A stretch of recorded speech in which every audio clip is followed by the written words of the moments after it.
सदगुरु कबीर बीजक शब्द 111।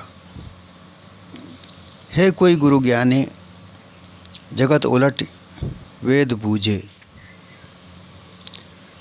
पानी में पावक भरे, अंधई आँख न सूझे।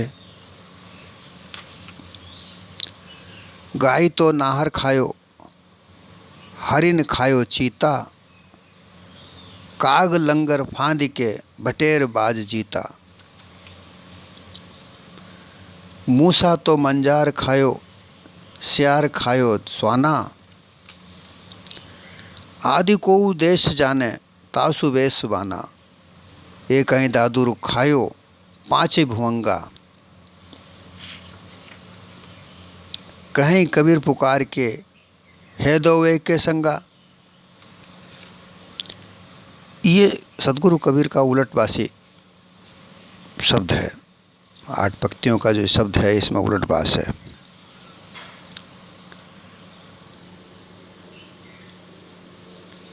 इस उलटवास पर सदगुरु कबीर की उलटवास जो वाणियाँ हैं, उनमें शब्द उल्टे होते हैं, लेकिन उनका अर्थ सच्चा होता है, सत्य होता है। गुरुआ प्रपंचियों के जो प्रपंच हैं, उन प्रपंचों में सुलझाने के लिए, उनको समझाने के लिए सदगुरु कबीर ये उलटवासी शब्द प्रयोग करते हैं।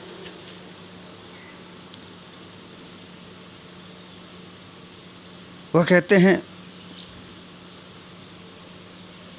कि जो गुरुआ प्रपंची लोग हैं, इन्होंने जो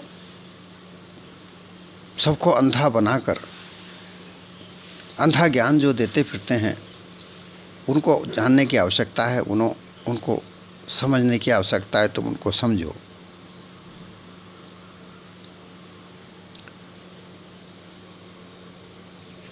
वो योगी और ज्ञानियों को कहकर चैलेंज भी देते हैं कि जो मैं कहता हूं उसको समझने वाला कोई है।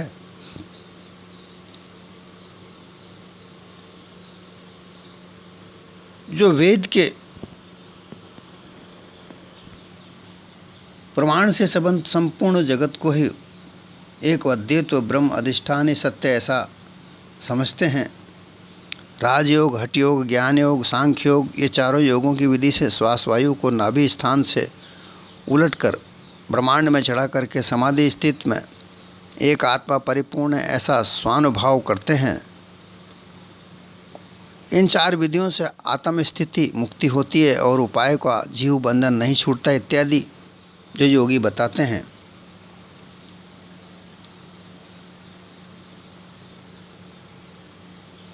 ये जो विद्या है, इसमें किसको देखते हैं? वो ये योगी तत्वों का प्रकाश ही तो देखते हैं।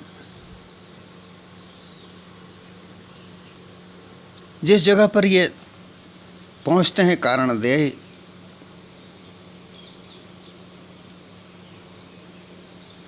हंस देह में भी पहुंचते हैं, तो वहां विज्ञान जल है और ब्रह्म अग्नि जिसे कहते हैं, उसका दर्शन करते हैं। जो तत्वों का प्रकाश है, वो कोई परमात्मा या आत्मा कुछ नहीं, वह एक केवल जड़ वस्तु है।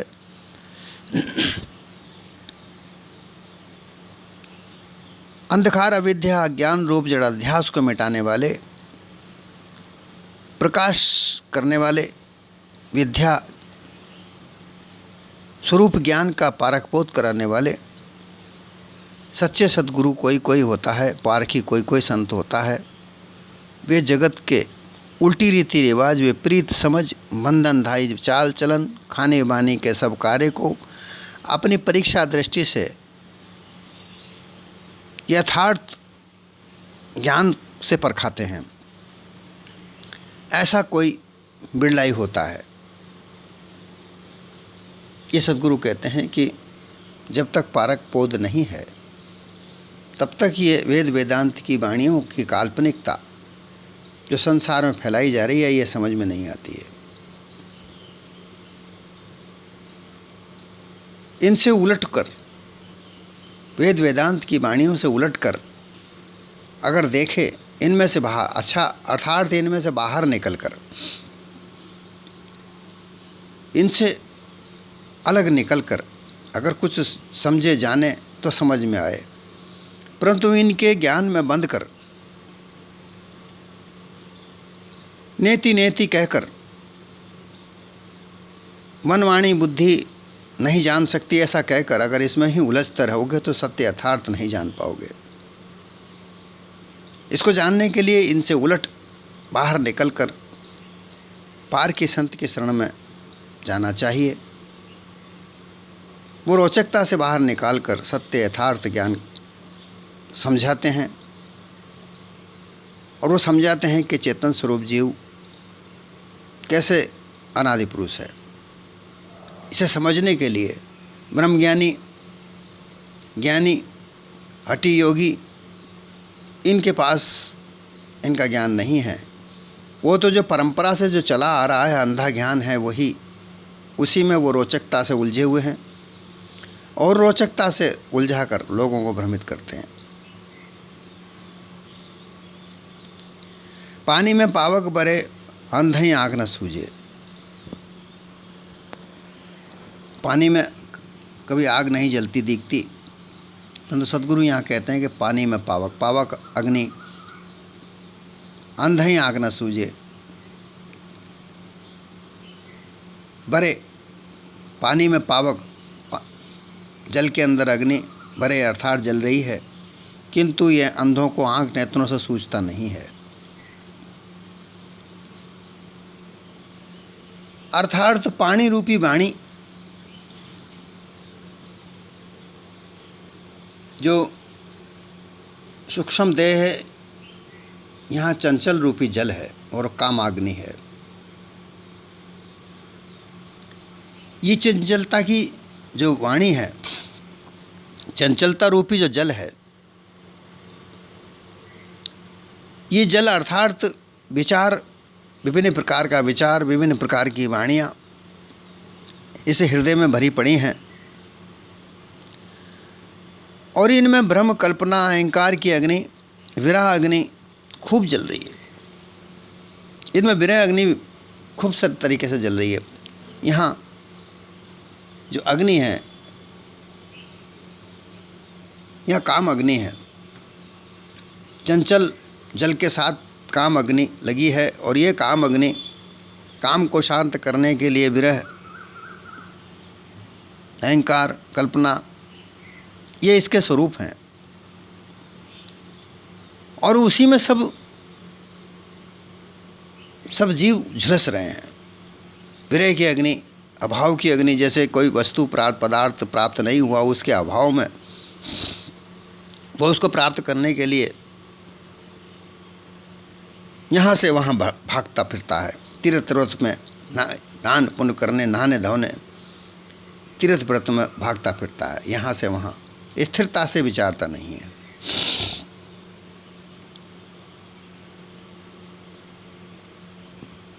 पानी में अग्नि जलती रहती है और पाराखीन होकर, पक्षपात, पक्षांध होकर, अपने अपने मत का पक्ष के अंधे होकर, धर्मांधता में उलझकर लोग उस हृदय रूपी, हृदय में जो आँख होती है, विवेक रूपी आँख है, वो उनकी फूटी हुई है। इस वजह से उनको जो हृदय में जो अग्नि जल रही है वो नहीं दिखती, अर्थात पानी में जो अग्नि जल रही है वो उन्हें नहीं दिखती। फूटी आँख विवेक की, ताका कहा कराए, आगे की दोऊ गई, हिये की गई बोराए, कहे कबीर जाकी चार हो गई, वाको कहा उपाय।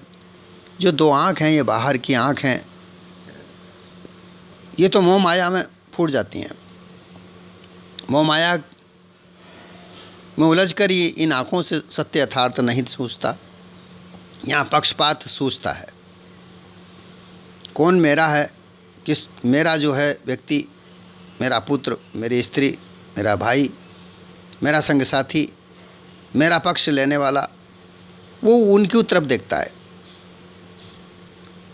सत्य यथार्थ बोलने वाले की तरफ वो नहीं देखता। ये आँख बाहर की आंखें फूटी हुई हैं। हृदय की आंख, अनुभव रूपी आंख, वह फूट जाती है। विवेक रूपी आंख जो सत्य असत्य का निर्णय करती है, वह फूट जाती है। तो अंधा होकर ज्ञानी योगी लोग, उनकी विवेक की आंख नहीं है, वो केवल पक्षपाती हैं। अपने अपने मतपंथ को सच्चा साबित करने के लिए वो विभिन्न प्रकार के पाखंड, छल कपट अपनाते हैं।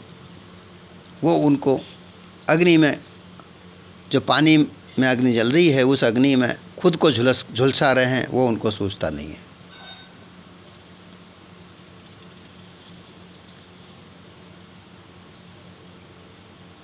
महासागर में के गर्भ में बड़वा अग्नि नाम की जो अग्नि जलती रहती है, और वह उस जल का शोषण करती है। जल में तेजी तत्वों का मिलाप सामान्य रूप से रहता है। ये पांचों तत्वों का आपसी मिलाप, जल में अग्नि भी है, वायु भी है, और ये धरती पर एक दूसरे का मिलाप इन तत्वों का होता है। इसी से सृष्टि रचती है।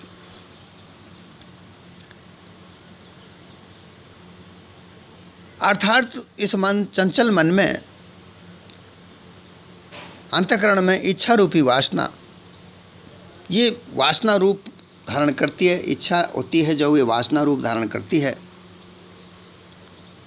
ये सबके अंदर जली हुई है। अहंकार मिट नहीं सकता है। उस अहंकार को मिटने के लिए, उसको मिटाने के लिए कोई सोचता नहीं है। उनके विवेक रूपी आँख हो, पारख रूपी समझ हो, परख हो, तो वो समझें। उनको नहीं समझ आता है। जब उनको ये समझ में नहीं आता है तो कल्याण किसी का कैसे करेंगे? वो तो केवल पक्षपात ही होते हैं और अपने छल कपट से लोगों को भरमाते हैं। गाय तो नाहर खायो, हरिन खायो चीता। गाय और नाहर, गाय ने नाहर खा लिया, अर्थात जो विचार से विभिन्न प्रकार की वाणियां बनी, ये गाय रूप है। अनेक प्रकार की गा गा कर, गाय अर्थात गा गा कर जो वाणियां बनाई, विभिन्न प्रकार के ग्रंथ लिख दिए और गा गा कर सुनाते हैं। इस गाई हुई वाणी ने, जो नाहर अबोध जीव है, जीव जो सर्वचेतन स्वरूप है, सर्व सामर्थ है, उसको जाकर दबोच लिया, उसको भरमाया और उसके बुद्धि विचार को खा गया। अर्थात गाय ने सिंह को खा लिया। ये उल्टवासी है। सिंह गाय का शिकार करता है, परंतु यहाँ उलट है कि जो गाय है उसने नाहर शेर का शिकार कर लिया। अर्थात जो वाणियाँ, कल्पित रोचक वाणी है, उस रोचक वाणी ने सिंह रूपी भ्रमिक जीव को अपने चंगुल में फंसा लिया, अर्थात खा लिया।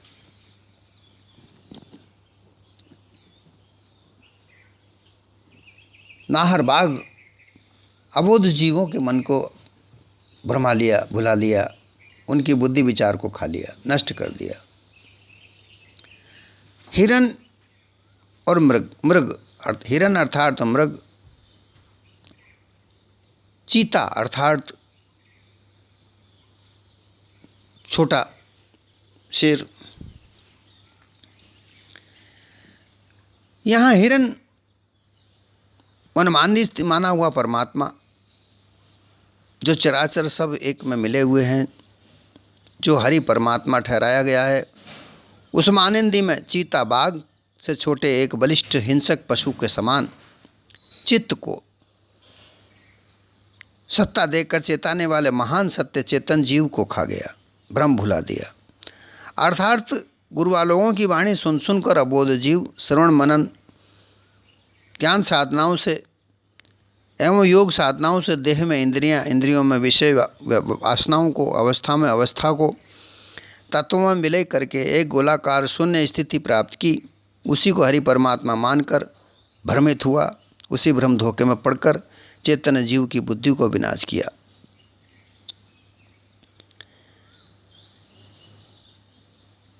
इसी प्रकार से ब्रह्मज्ञानियों ने गीत गाने वाली अपनी रोचक वाणियों को बना करके इस आदि पुरुष जीव को ही खा लिया। उसके तन मन बल वीर को खा लिया, अर्थात उसकी जो सामर्थ्य थी उसको सामर्थ्यता को खत्म करके उसे अल्पज्ञ बना दिया।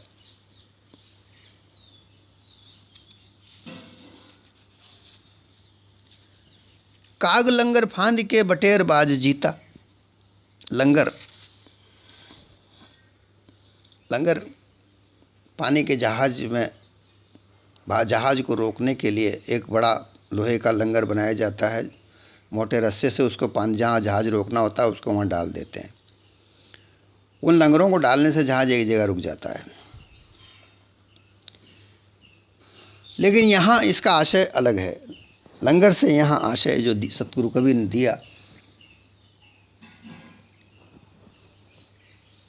एक लंगर होता है जहाँ गुरुद्वारों में लंगर चलता है, जहाँ खाना पीना होता रहता है, उसे भी लंगर कहते हैं।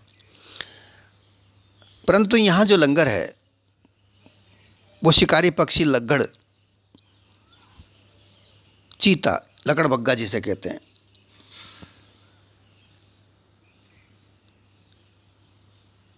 लेकिन उसको कौवे ने जाकर अपने से ज़्यादा शक्तिशाली उस लकड़बग्गे को जाकर पकड़ लिया, फांद लिया।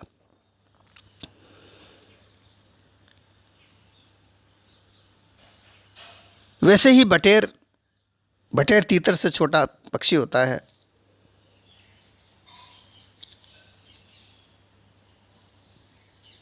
उस बटेर ने जाकर के बाज जो बटेर को झपटता है, बटेर जंगल में विचरण करती है,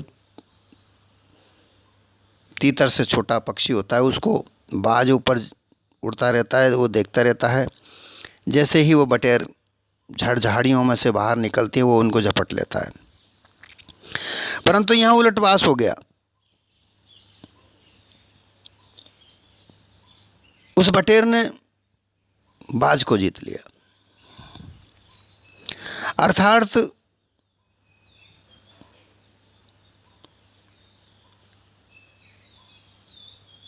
जो छोटा पक्षी है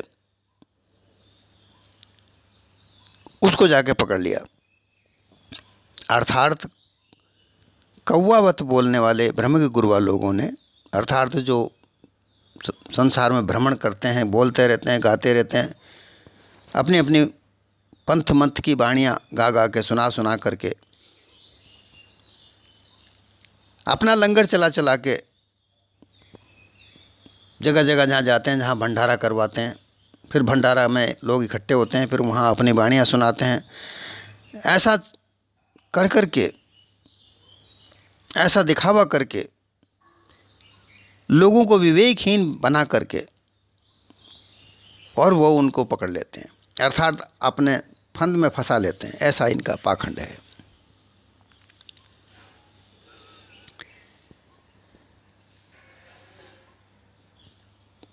काग के समान चंचल, काम क्रोध लोभ मोह में लिप्त मन वाले विषयासक्त स्त्री पुरुषों के लोग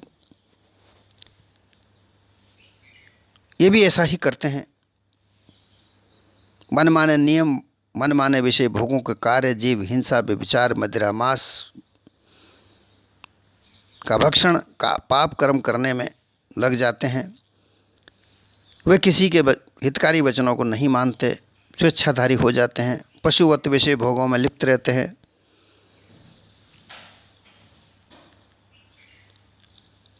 और व्यभिचार करते हैं।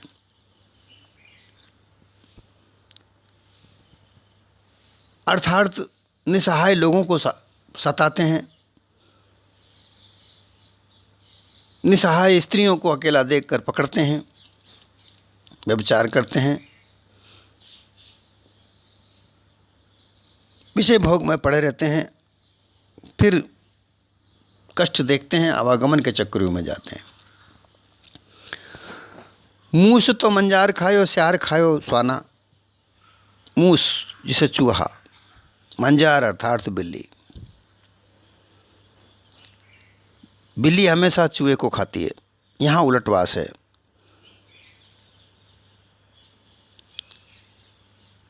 यहाँ चूहे ने बिल्ली को खा लिया है। और सियार वो भी एक जंगली जानवर होता है, होशियार जानवर होता है।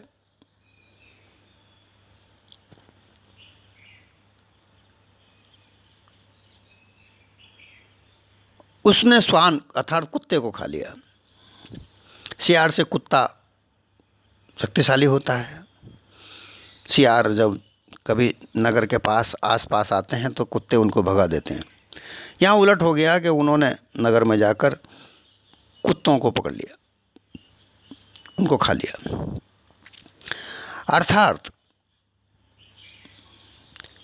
मूसावत विषयासक्त मनुष्यों ने स्वयं ही जा जाकर बिल्लीवत स्त्री को रिझा रिझा करके उन्हें विषय भोगों में मनमाने उपभोग करके खा लिया।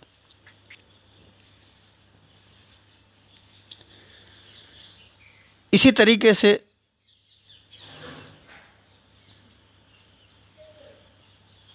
बिल्लीवत माया,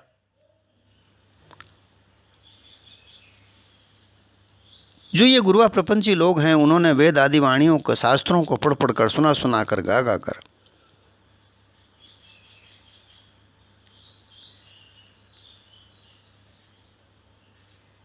उस माया को क्या कहा कि हमारे ब्रह्म में वो लिप्त हो गई। अर्थात वो ऐसा कहते हैं, ये जो चूहे जो चूं चूं चूं चूं करते रहते हैं, इन्होंने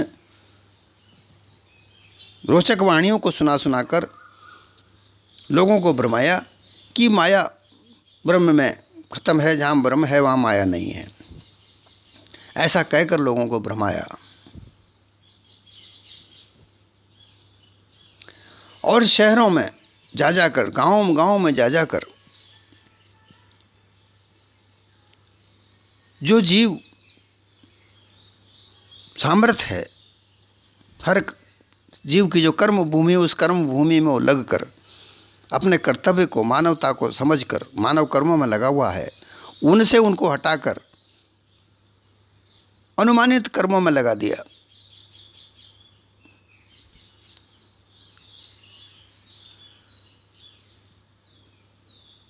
अर्थात चूहे ने बिल्ली खा गए और सियार कुत्तों को खा गए। अपने अपने मठ मंदिरों में से निकल निकल कर गुरुआ प्रपंची शहरों में, गांवों में जाते हैं और अपना भक्ति भाव से, बड़ी रोचकता से वाणियाँ सुना सुना कर, गा गा कर ब्रह्म विद्या का प्रचार करते हैं और कहते हैं कि इससे माया खत्म हो जाती है।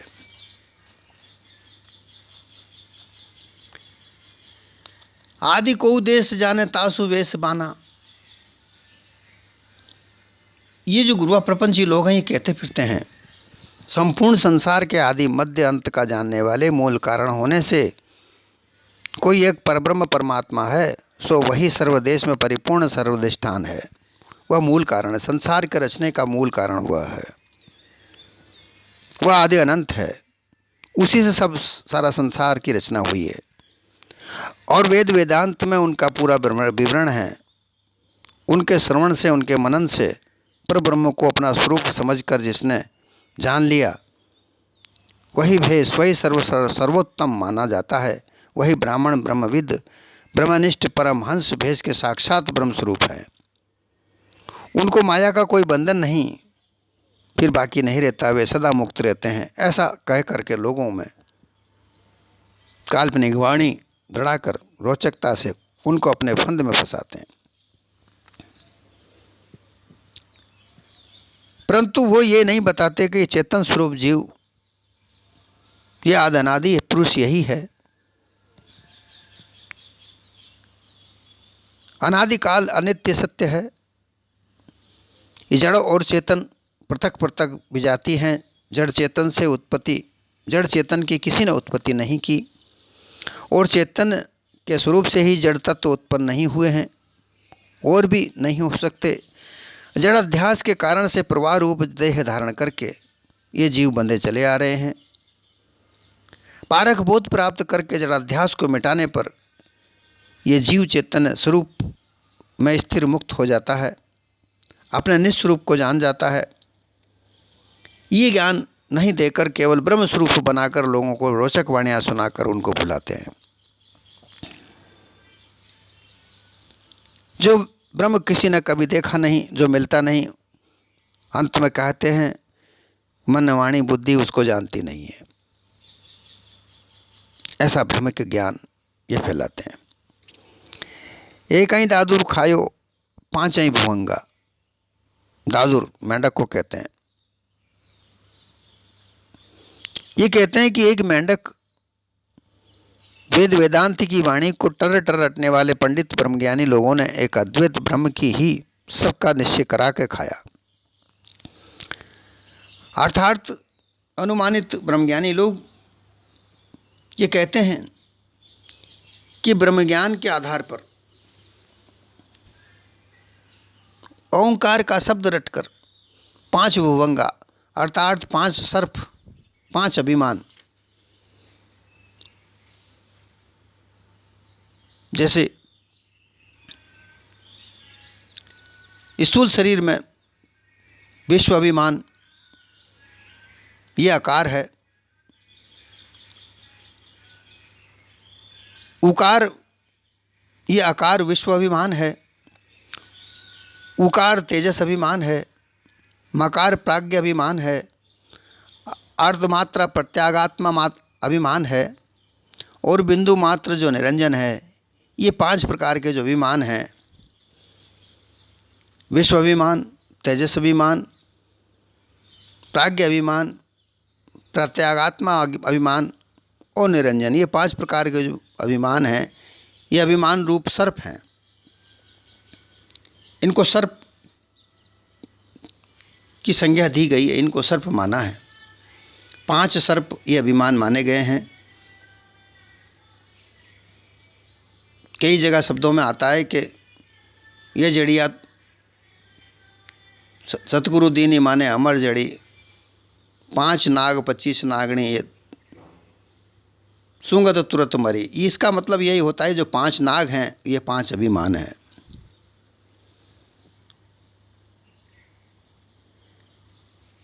इस मेंढक रूप ने विषयासक्त मन में, विषय आसक्ति मन में विषय आसक्त है, उसने सर्प के समान पांचों विषयों को, पांचों इंद्रियों को पकड़कर खूब खाया, अर्थात खूब ग्रहण करता है। अर्थात उसकी जब तक तृप्ति नहीं होती, नित्य प्रति पंच विषयों को भोगना चाहता है, उन्हीं के लिए सदा प्रयत्न करता है, उन्हीं को भोगता रहता है, उसी में आसक्त रहता है और भाव बंधनों में बनता है, आवागमन के चक्र में जाता है। अर्थात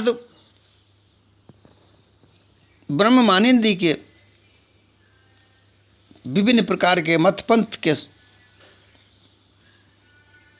गुरु प्रपंची लोगों ने संसार में ब्रह्म ज्ञान को फैलाकर प्रचार कर उनके प्रति रोचक वाणियाँ बना बनाकर लोगों को भ्रम धोखे में डालकर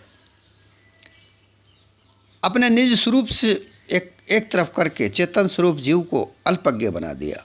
वो कहा है कि ये तो ईश्वर का अंश है, ये ब्रह्म का अंश है, ब्रह्म का भास मात्र है, जबकि चेतन जीव ही सर्वसामर्थ है।